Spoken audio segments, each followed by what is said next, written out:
Hello and welcome to Piano and Keyboard Artist, where we discuss the artists related to pianos, keyboards and synthesizers. And continuing with my Depeche Mode album review series, this is Violator Part 12.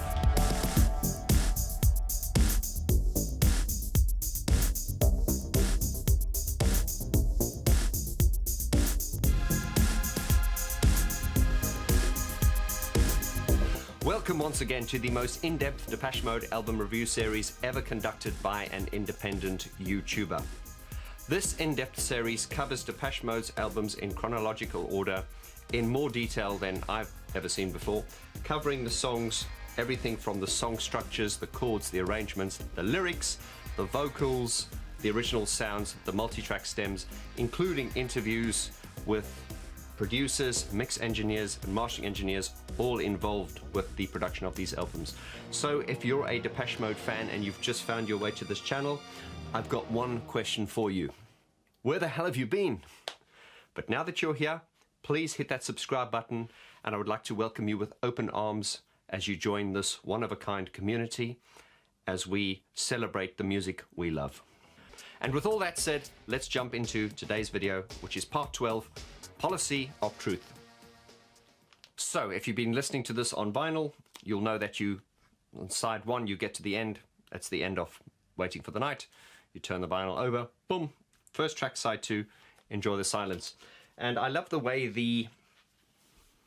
this album flows. I mentioned that a lot. But the way Waiting for the Night really gets you into this kind of trance-like state, and then putting Enjoy the Silence on, you know, it just lifts the whole thing, and you go from this kind of feeling of tranquility and slight somberness into a slightly more elated feeling of melancholy, with a bit of a 4-to-the-floor disco beat, which is Enjoy the Silence. Of course, when Enjoy the Silence ends, we get Enjoy the Silence, and then we get the interlude.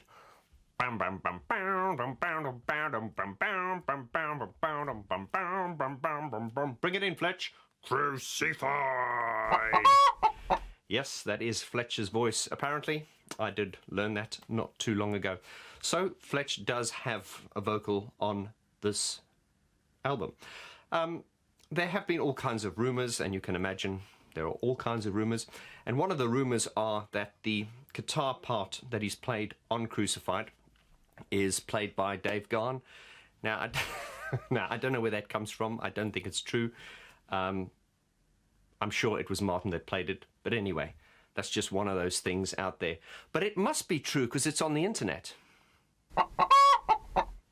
Crucified is a very effective interlude, just the way it blends the two songs together. In fact, this whole album is a journey with a lot of the songs kind of being seamlessly blended together.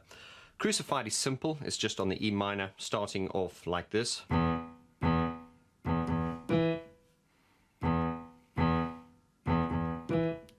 Just the octave, and then we get this repetitive, though hypnotic part.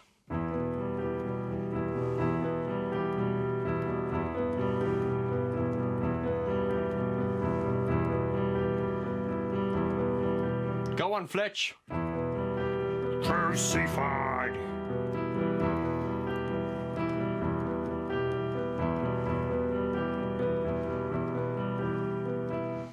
And you know, this track's is about 90 seconds, just over a minute and a half, and it gets you really into like a trance-like state. And then you've got those distorted they're not bagpipe sounds, but they kind of have like a bagpipe quality to them. A lot of the sounds in this record, I've got no idea how they achieved them, but they're effective. So really, just musically speaking, you know, just if we just examine it on the piano without all those great synthesized sounds, just look how how it goes from tension to a sort of like a feeling of comfort and resolvement when we get the opening notes of Policy of Truth.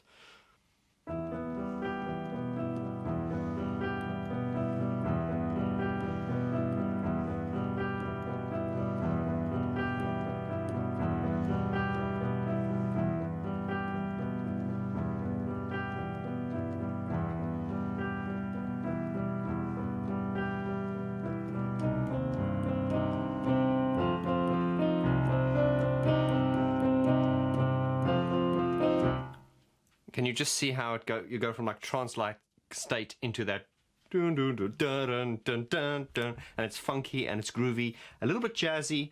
It's a great it's a great way. This album is a whole journey, but this is just one of the many examples of how it plays and it toys with your emotions.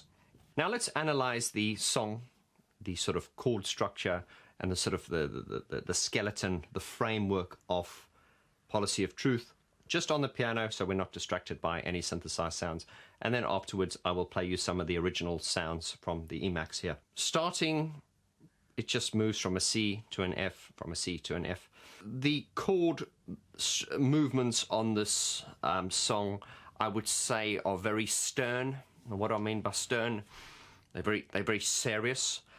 But with these the serious feeling of the chord movements, you know, it's got like a stern kind of feeling. Within that, you've got this, and that gives it a bit of a funky kind of, dare I say, kind of a bluesy, slightly jazzy kind of feel. But the shell chords are really starting on a C minor and then moving to an F, and back and forth again.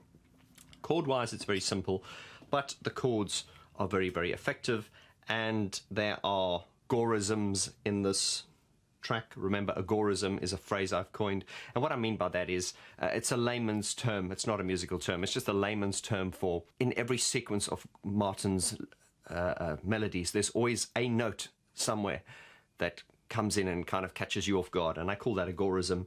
In fact, I should do a video particularly on agorism and go into a lot of detail. So let's look at the first verse with shell chords. You had something to hide. You should have hidden it, shouldn't you? Now you're not satisfied with what you're being put through. It's got a really nice swing and a sort of grooviness to it. It then goes down to this G sharp. It's just time to pay the price. And then to the F minor. Not listening to advice, deciding in your youth. And there's the agorism. Youth on the policy of truth. Once again, it's playing with your emotions, just the way it moves from stern, and then there's agorism where it feels a bit discordant, and then in comes the relief with a do-do-dun-do-do-dun-do. Martin, you are a very, very clever man. I've always said that. Okay, let's look at that again. It's just time to pay the price for not listening to advice, deciding in your youth on the policy of truth. And then the bass here goes.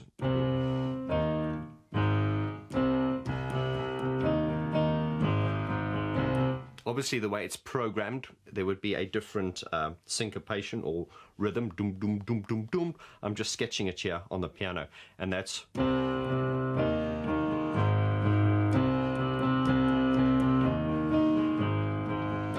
Back to the next verse. Things could be so different now. It used to be so civilized.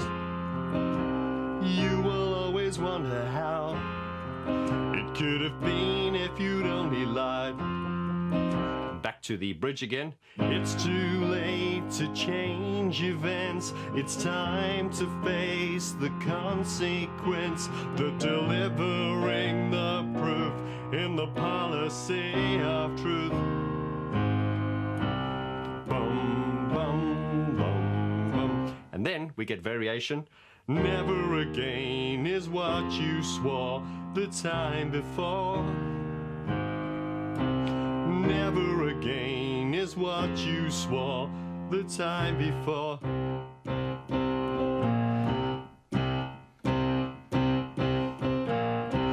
We then come to this part, which I call the droning part.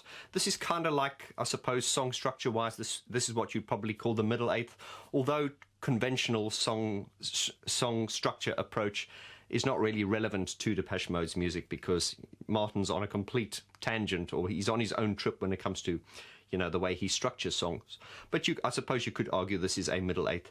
This part is played on a C minor, and it's what I call the droning part, and it's Once again, simple but effective when it comes in with the...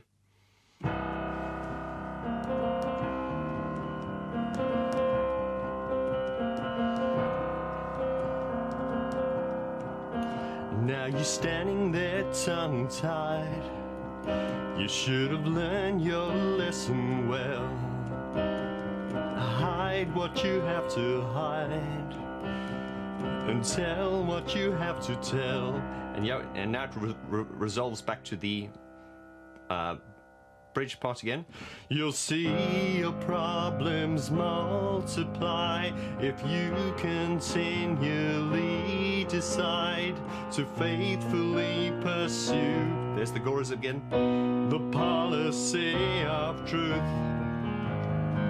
And never again is what you swore the time before.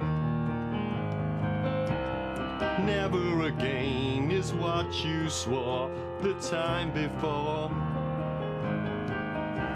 And that's like the basic sort of shell chords, you know, structure-wise. And then, of course, you've got lots of little little riffs like that thrown in. And once again, the basis of this is very, very simple, but it's all these little things thrown in, these little layers and atmospheres that make this song incredible, like every other song on this album.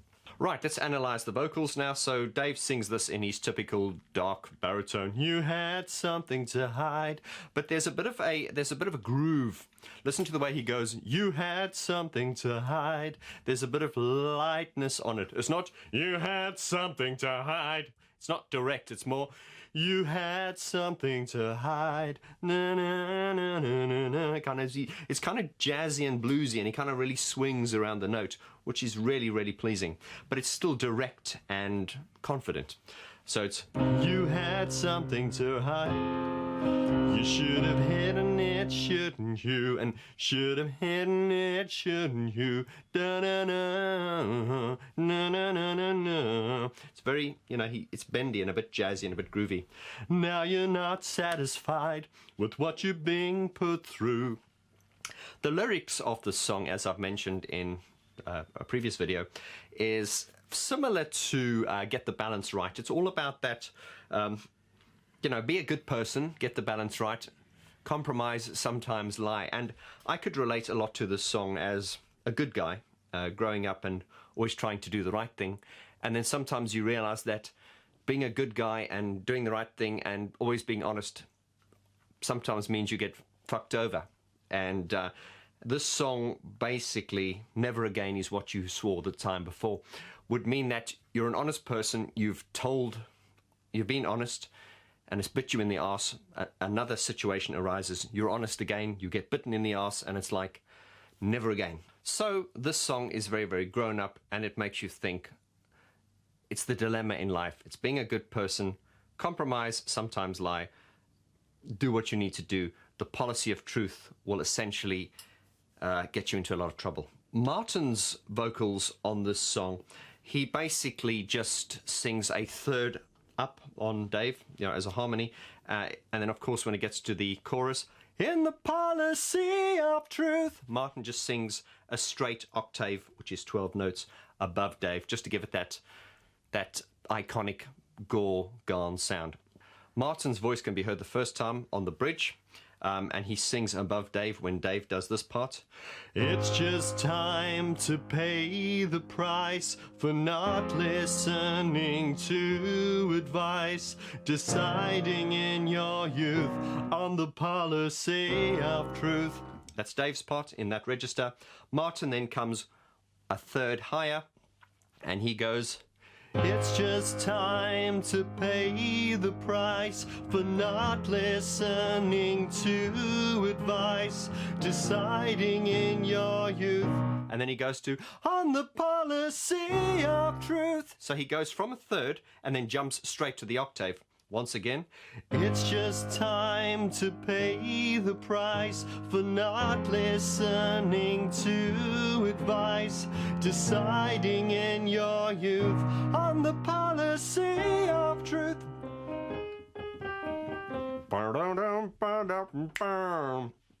And of course, second verse, things could be so different now. It used to be so civilized. And watch Dave's. It used to do. He's really dancing around the note. You know, his syncopation is really like, it used to be so civilized. It's very sexy. You will always wonder how it could have been if you'd only lied. We then come to the second bridge. It's too late to change events. It's time to face the consequence. The delivering the proof in the policy of truth. Martin once again does his harmony, once again a third above, and then when he gets to in the policy of truth, he does the octave higher with his light head voice as follows. It's too late to change events. It's time to face the consequence. The delivering the proof in the policy of truth. And then we get to the never again is what you swore the time before. Never again is what you swore the time before. That's Dave, you know, direct baritone. Martin's once again, this time singing an octave higher with his light head voice as follows. Never again is what you swore the time before. Never again is what you swore the time before. We then come back to the middle eighth, or the droning part as I call it, and Dave sings this in a more breathy, with less attack, more breath on the voice, more subtle and less direct than what he sings the verses and the chorus, and it's as follows. Now you're standing there tongue-tied. He still has that na-na-na-na-na. He still has that bend on it. Now you're standing there tongue-tied. You better learn your lesson well. Hide what you have to hide, and tell what you have to tell. You'll see your problems multiply if you continually decide to faithfully pursue the policy of truth. Martin coming in once again, taking the same approach, singing a third higher and then jumping to an octave higher. Never again is what you swore the time before. And they've both got that little bit of a groove and a bend and a swing to the vocal. It's not direct, it's very It sways and it swerves, and it's awesome. That's the structure, that's the vocals. Let's jump onto some of the iconic keyboard parts now, shall we? Right, let's examine some of the keyboard parts now. I have Fletcher's keyboard bank here. Probably haven't got every single sound that he performed on this song, but I'm going to play you what I have. So on the Emacs here, this is Fletcher's bank. Let's have a look at what sounds are in there as we go chronologically up the keyboard.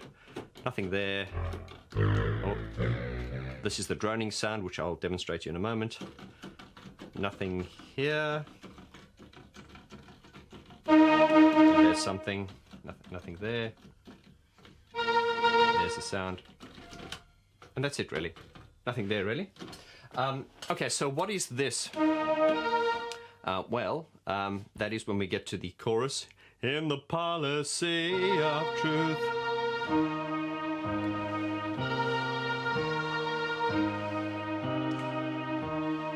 Da-da-dun-da-dun-dun.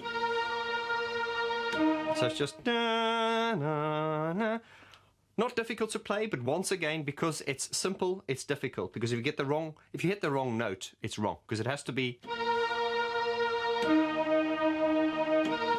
that and no other note. And that is why what they often did was they would mute the keys around the notes that were not being used. So in other words, this is the melody it's not even a melody. These are the notes that need to be used. And that is why it made sense to mute the notes around it that are not being used. And that's kind of like a safety thing, because remember, if you're playing a part that is this simplistic, any keyboard player will know that it's better to not play a note than to play the wrong note. And that is why the the wrong notes around those two notes are muted. So in other words, if he'd accidentally hit that one, it wouldn't work. So it has to be that one and that one. Remember, in this type of music, certainly in the ways they used to perform in those days, there's no room for improvisation so far as the keyboard parts are concerned. It just has to be that note. Right, look at Fletch has got this other part here. This is on the droning part of the song, and that's the...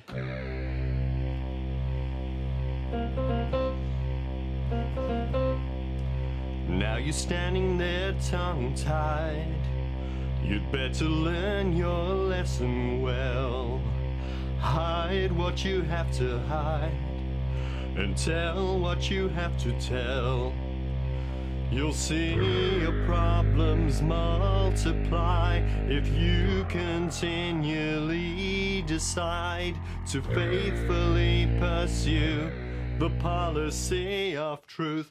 Once again, Fletch did play a lot of these droning parts. You know, a droning part meaning a like a part that you just hold down for a while.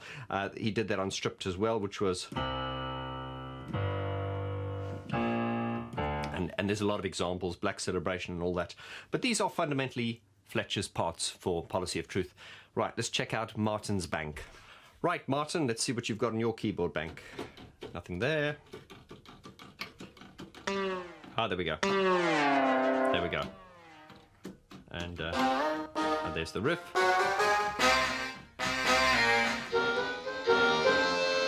Okay, I don't know what those parts... Remember, this is the keyboard bank from Devotional, so the songs were slightly adapted for that tour. But let's just focus on the sounds that we know Martin used. Right, so this part here... And that's basically a guitar. It bends from a G to a C.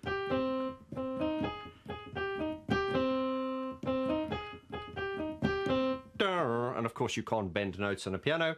But interesting analysis is to see how everything was programmed onto the onto the keyboards. Now, had this been a conventional band, they would have probably played that part on a guitar and gone dun dun dun dun dun.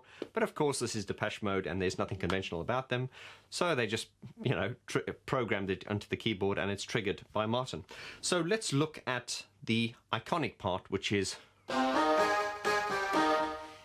once again.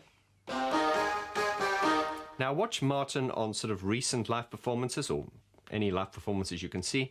Watch what he's doing. You can see if there are any camera angles, filming the keyboard, you will notice him doing this.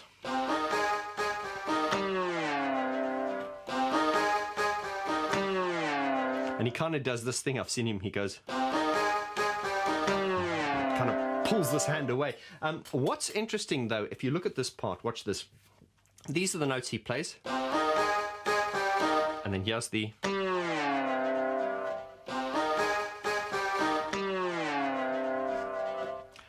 Watch when you hold this note down, watch what it does. It actually goes from the C to the D sharp.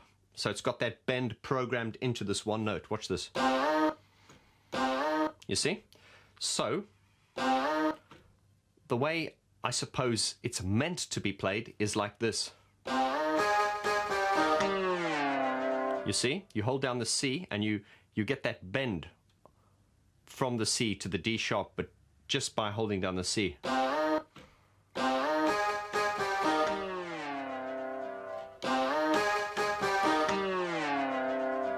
However, Martin doesn't do that live. Watch him. He doesn't hold this, he plays that D sharp. So instead of going...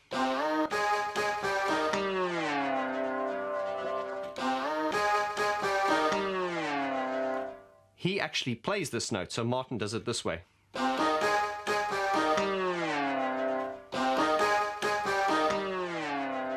Is that wrong? Of course it's not wrong. And that note is there, for him to play if he wishes to. I just feel that, and this is just me getting extremely geeky, to get the more authentic feel from that riff, it is better to actually hold down the C key rather than play the D sharp as follows. Watch this.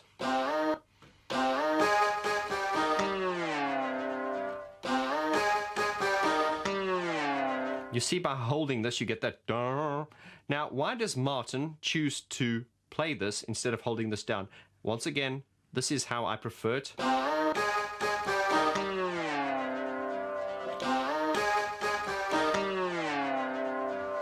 But Martin doesn't hold this down. He plays this D sharp key, so he goes.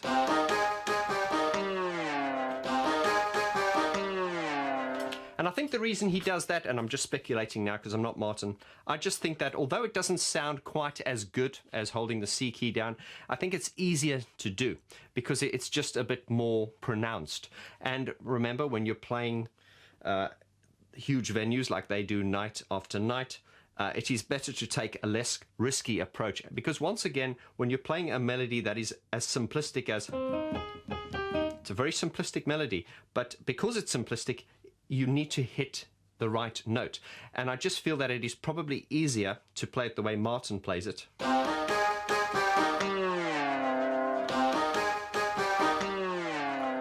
As opposed to waiting for this note to bend. Once again, I just prefer it this way.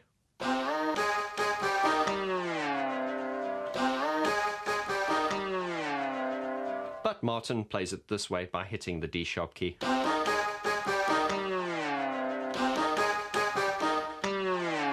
And I think it just feels more confident. It's just probably easier not to get wrong, if that makes any sense. When we get to the part, never again is what you swore the time before, just as we're getting to that droning middle eighth part, we have this. Okay, watch this.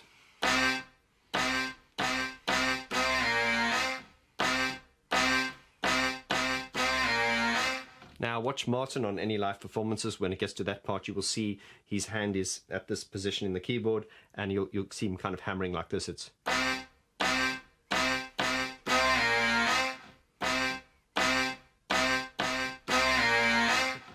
And what's interesting about this part is, if you were to play it on the piano, it would be.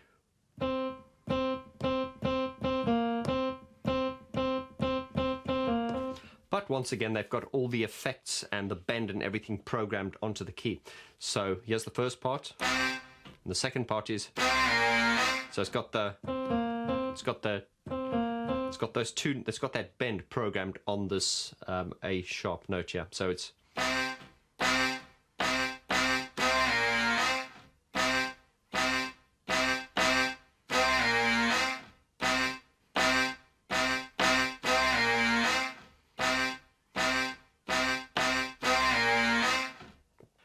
Now, I wish I had Alan Wilder's parts to share with you. Unfortunately, I do not have them.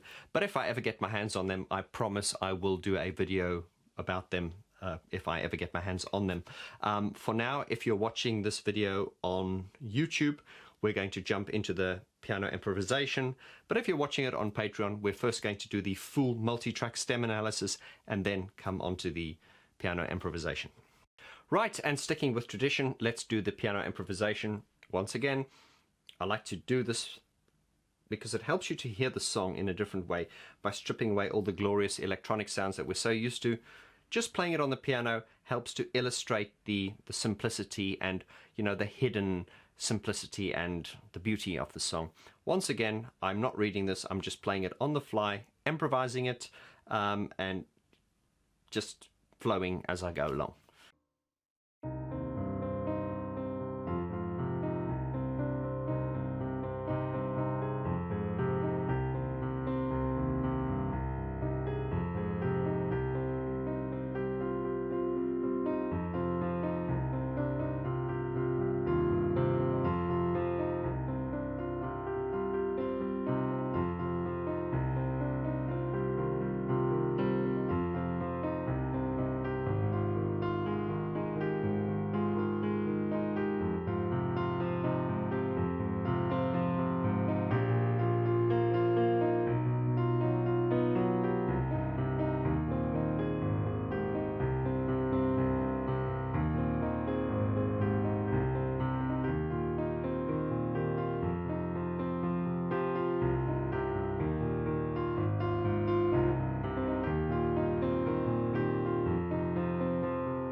Short and sweet, that one. Right, my friends, I hope you enjoyed this video. Now it's up to you. Please leave your comments below in the description. Let me know what you thought of this video, anything you want to say about the Depeche Mode album review series in general. We've got 2 more episodes left. I'm planning to wrap this up by the end of this year. And then, of course, when we get to the final episode, which is clean, I will give the album a rating. And I'm looking forward to wrapping this up and then eventually next year getting started with the next one, which is Songs of Faith and Devotion, which is the big one. Not that this isn't the big one, but I want to raise the bar even higher for that one. But in the meantime, I've got my hands full. I've got my album Dark Society, which is coming out in March, and you can read all about that in the description below. We've also started a crowdfunder, so if you want to get behind that, I would appreciate your support. Also, one thing just worth mentioning is if you're a fan of Depeche Mode artwork, Brian Griffin has made a exclusive Christmas offer if you guys want to take advantage of it. All the links in the description below. This is the only channel in the world where you can actually buy original Brian Griffin Depeche Mode artwork, which is autographed by Brian Griffin himself. So take advantage of that Christmas offer. It's in the description below. Hey man, hit me, contact me, let me know if you want to work with me, if you'd like me to coach you. Once again, all the details are there below. I want to thank you once again for being here. You mean everything to me as a subscriber, and without you I would not exist. So thank you so much, and understand that you being here is not taken for granted. Thank you so much, lots of love, and I'll see you on the next video. Adios.